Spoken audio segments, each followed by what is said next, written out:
রাধে রাধে, জয় নিতাই। তোমরা সকলে দর্শন করো। আমরা এসেছি রাধা রানীর জন্মস্থান রাভেলে। দেখো, এখানে লক্ষ্মণ হোলি খেলা হয়। ছেলেরা এবং মেয়েরা উভয় লাঠি নিয়ে থাকে এবং একে অপরকে লাঠি দিয়ে হালকা মেরে মেরে করে হোলি খেলে। কারণ এই প্রথা যখন ভগবান শ্রীকৃষ্ণ আর রাধারানী এই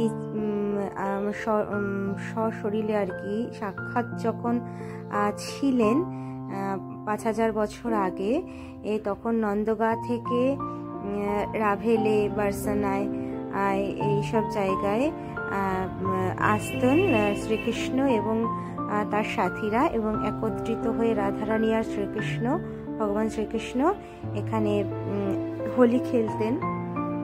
সেই প্রথা, এবং যখন নন্দগা থেকে সকলে আসতো তখন বারসানার সকলে মিলে লাঠি দিয়ে মারতো। সেই প্রথা অনুযায়ী এখনও সেই লক্ষ্মণ হোলি এখানে খেলা হয়।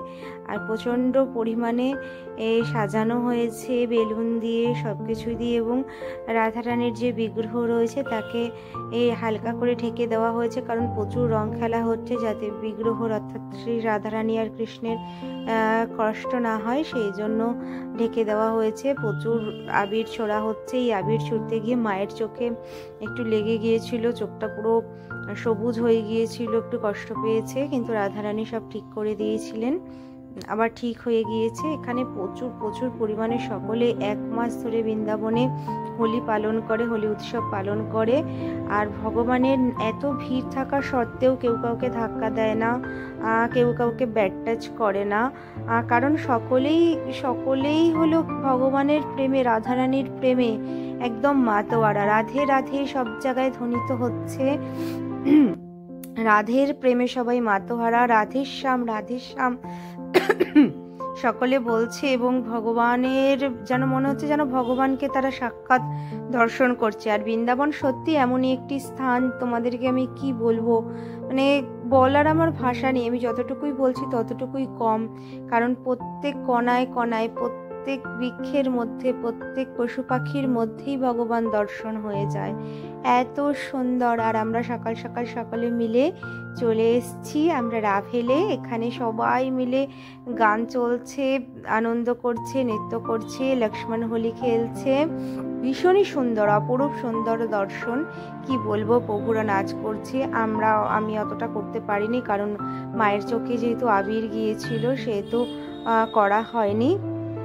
এখানে গানটা হচ্ছিল, হোলি খেল রেহে হা হা, হোলি খেল রেহে বাকে বিহারি, आज रंग बरस रहा, आज आबिर के गुलाल की रंग बरसा रहे, आज आबिर के गुलाल की रंग बरसा रहे, होली है रंग बरस रहे। খুব সুন্দর। আর সবাই মিলে নাচ করছে, আনন্দ করছে, যেন ভগবানের প্রেমে মুগ্ধ হয়ে গেছে প্রভুরা সকলে মিলে।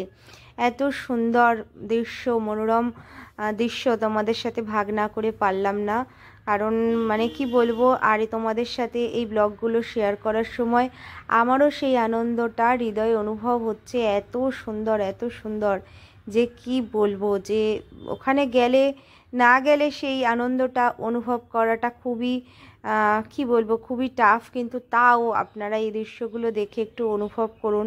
গানগুলো দিতে পারছি না যেহেতু কপিরাইট আসবে, কিন্তু এত সুন্দর, মানে কি বলবো, কিছু বলার ভাষা পাচ্ছি না আমি।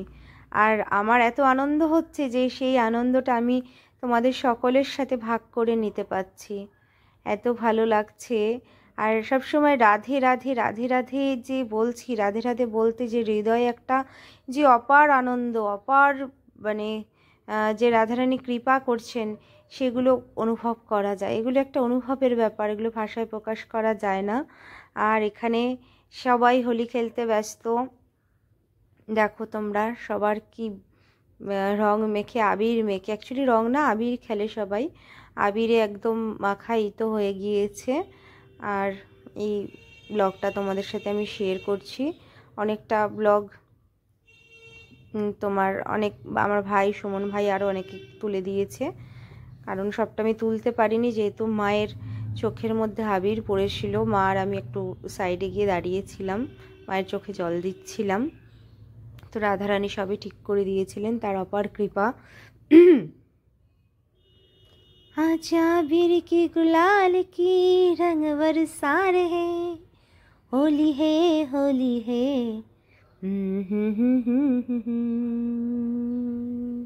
आज होली खेल रहे, हा हा होली खेल रहे बाके बिहारी, आज रंग बरस रहा। होली खेल रहे, हा हा होली खेल रहे बाके बिहारी, आज रंग बरस रहा। রাধারানীর আবির্ভাবের সেই রাভেলে যে দৃশ্যটা তোমাদের সাথে শেয়ার করতে করতে আরেকটা কথা বলি, যে অক্ষয় তৃতীয়ার দিন থেকে 10 তারিখ শুক্রবার 10ই মে, সেই দিন থেকে তোমার চন্দন যাত্রা শুরু হচ্ছে। যাদের বাড়িতে রাধা মাধব বাল্যগোপাল যারা রয়েছে তাদের সকলকে আপনারা চন্দন লেপন করবেন। চন্দনের মধ্যে একটু কর্পূর মিশিয়ে ওটাকে ভালো করে ভগবানের শ্রী অঙ্গে মুখে সর্ব জায়গায় লাগিয়ে দেবেন। কারণ এই 21 দিন ব্যাপী এই চন্দন যাত্রা হবে, আপনারা সকলে করবেন। আর আমি যে অক্ষয় তৃতীয়ার দিন যে সেবাটা, আর তার সাথে যে অক্ষয় তৃতীয়ার যে কেন চন্দন যাত্রা হয়, কিভাবে শুরু হয়েছিল, সমস্তটাই তোমাদের সাথে শেয়ার করব। তোমরা ভজনের সাথে যুক্ত থেকো আর এই রাভেলের আনন্দটা নিতে থাকো। আর এই আনন্দটা তোমরাও সকলের মধ্যে ভাগ করে দাও, ব্লগগুলোকে শেয়ার করো, যেন তোমরাও ভাগিদার হও, তোমরাও যেন ভক্ত করতে পারো। লাইক কমেন্ট শেয়ার করো, সবাইকে শেয়ার করে ভক্ত হওয়ার জন্য উৎসাহী করে তোলো। তাহলে কি বলো তো, নিজে শুধু আনন্দ কেন নেবে, সবাইকে শেয়ার করে সেই আনন্দটা ছড়িয়ে দাও, ভাগ করে নাও। ভাগ করলে না সব কিছু আনন্দ বেড়ে যায়। আর সকলেই কিন্তু অবশ্যই ভগবানকে চন্দন লেপন করবে 21 দিন ব্যাপী। আর যে বিশেষ কৃপাটা কিভাবে শুরু হয়েছিল, চন্দন যাত্রা কেন হয়, কি বিশেষ কৃপা, সেটা আমি তোমাদের ব্লগের মাধ্যমে জানাবো।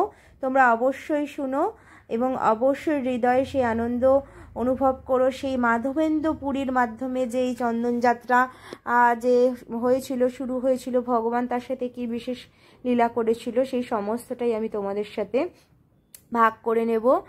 আর তোমরাও সেই আনন্দটা নিয়ে সকলকে ভাগ করে দিও।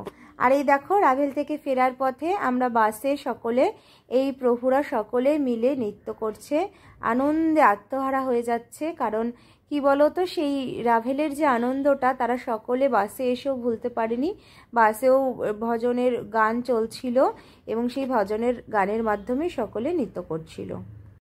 তোমাদের সাথে এই যে প্রভুরা বাবাজিরা যে নৃত্য করছে ভগবানের প্রেমে মাতোয়ারা হয়ে, সেটা দর্শন করাতে করাতে আমি রাধারানী এবং ভগবান শ্রীকৃষ্ণ সম্পর্কে একটুখানি প্রবচন দিচ্ছি, সেটা তোমরা শ্রবণ করো। আর হলো রাধে রাধে, দেখো তোমরা প্রভুরা কেমন নৃত্য করছে, ভগবানকে হৃদয়ে রেখে আনন্দে মাতোয়ারা হয়ে যাচ্ছে, সকলে মিলে রাধেশ্যাম বলছে, রাধে রাধে, আর নৃত্য করছে। আর দেখো তোমরা, ভগবান যে এসেছিলেন মর্তে, যখন যুগে যুগে মানে অপরাধের সীমা লঙ্ঘন হয়ে যায়, তখনই এই সাধুদের পরিত্রাণ করার জন্য, দুষ্টের বিনাশের জন্য ভগবান আসে। এবং ভগবান যে এসেছিলেন, কিসের জন্য এসেছিলেন ভগবান বলো তোমরা? কংসবধের জন্য, তাই তো? এই কংসবধের জন্য তিনি যে এসেছিলেন, এই জন্য তাকে যেতে হয়েছিল এই বৃন্দাবন ছেড়ে, তার এই যে প্রিয় স্থান ছেড়ে তাকে যেতে হয়েছিল কোথায়? মথুরায় যেতে হয়েছিল কংসবধের জন্য। আর যখন তিনি বৃন্দাবন ছেড়ে যখন তিনি চলে যাচ্ছিলেন মথুরায়, সেই সময় তিনি রাধারানীর সাথে সাক্ষাৎ করতে এসেছিলেন।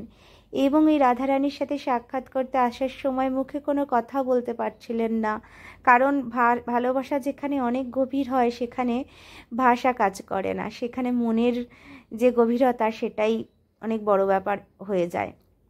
রাধারানীও কথা বলছিলেন না, ভগবান শ্রীকৃষ্ণও কথা বলছিলেন না।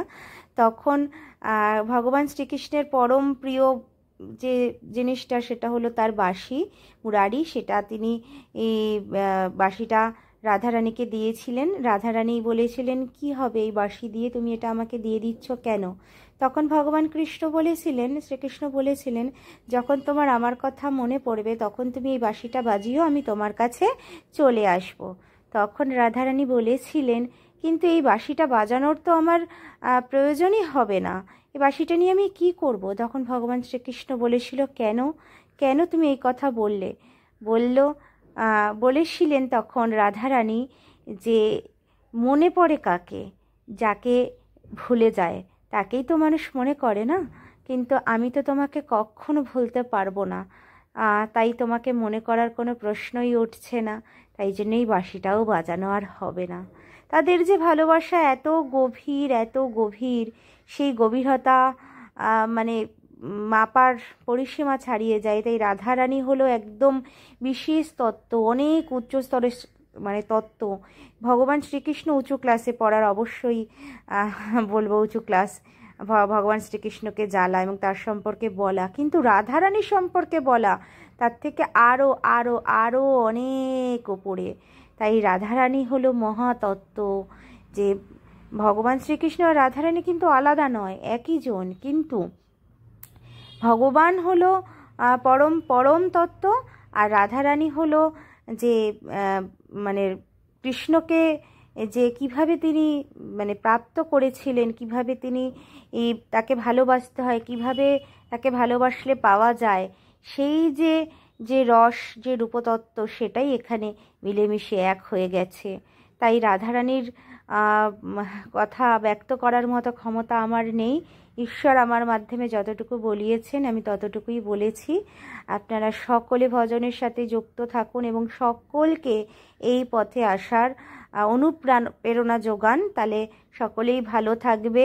জাগতিক জীবনে যত কষ্ট থাকুক, কিন্তু হৃদয় আনন্দময়, সদাই আনন্দময়। রাধে রাধে, রাধে শ্যাম, রাধে জয় জয় রাধে শ্যাম। বলো শ্রী বৃন্দাবন ধাম। জয় রাধে, জয় নিতাই, জয় জয় রাধে শ্যাম।